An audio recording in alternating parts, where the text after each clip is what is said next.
another tangent, which is on GTA. If I'm not wrong, every version of GTA, and also there's an extension to this. But let me finish the GTA one first. I think the GTA versions take a long time to produce. Like if four to Yeah, five, I think it takes multiple years to release. So yeah, my guess is it just takes a long time to just get the production to produce these correct. games, right? Is that Yes. fair? Yes, I mean Um, the production times are just crazy to think about, right? For example, GTA, I think GTA 5 took about 6.5, 7 years of production. GTA 5 was released in 2013, if I'm not wrong. They still haven't released GTA 6, right? And it's been more than 10 years.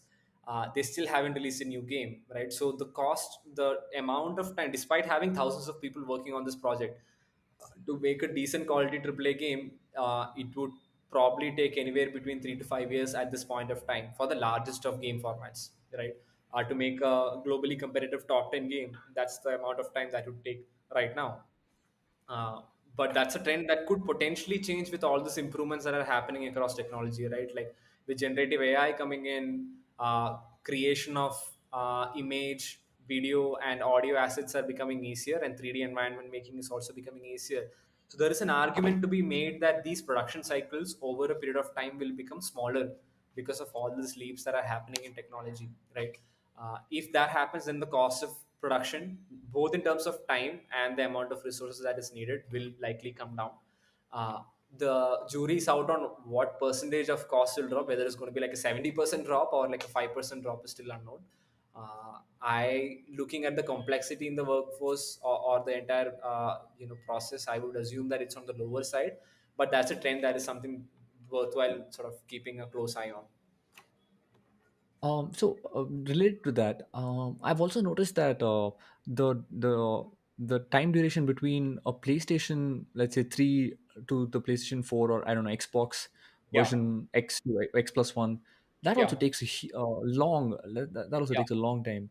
So Yeah, even that it's is mostly due extending to cycles. Yeah, each PlayStation, newer version of PlayStation will take longer and longer to get to market. that is because, I mean, is it they're figuring out the technology? Is that because like what I'm trying to understand is like iPhones generally, they have one every year, and sometimes Yeah, one in 6 months as well, if they have yeah, to release that X SE, or something like that.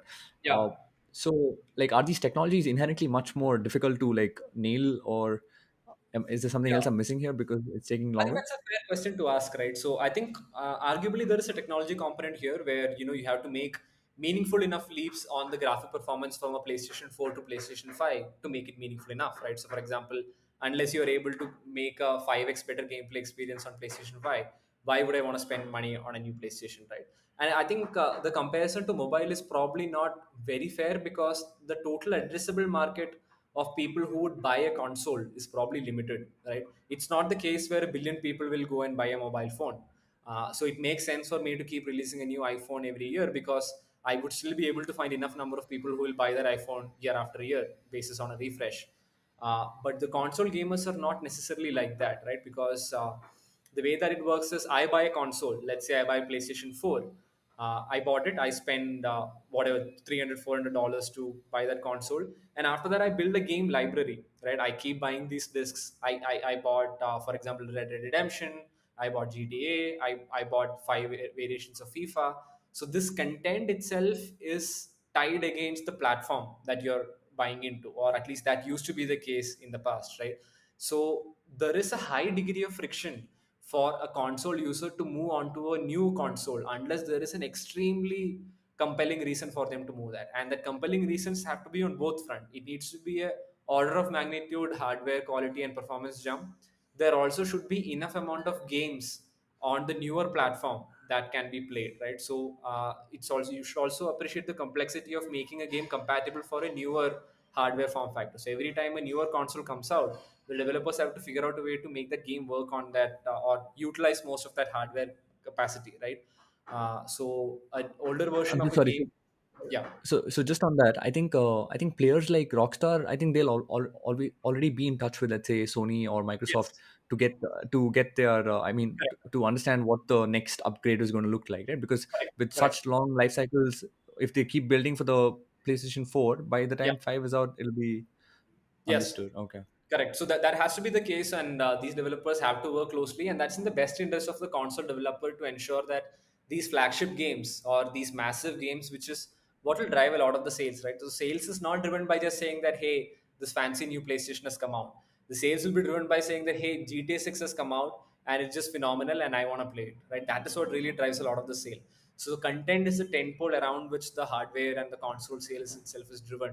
So you really have to nail the content bit right, and it is in the best interest of Microsoft and Sony to ensure that all developers and publishers get the best access to the software development kits and hardware development kits, so that their games can be made on the platform whenever they go live, right? So these sales cycles are really complicated, multi-party dances that Sony and Microsoft does once every 7 to 8 years, where they work closely with each publisher to ensure that the launch of the console plus the launch of these newer titles happen consecutively, so that the new consumer demand will sort of like start spiking up, right? And again, the challenge is the core hardcore gaming audience who will buy a console or buy a hardware device just to play games is limited. It's not the entire amount of audience who will just buy a mobile phone. So you would probably be selling to a same person who would have bought a console in the past, right? So it's an upsell rather than by acquiring an entirely new customer, right? So these are the complexities behind which the life cycles itself sort of like lengthen, right?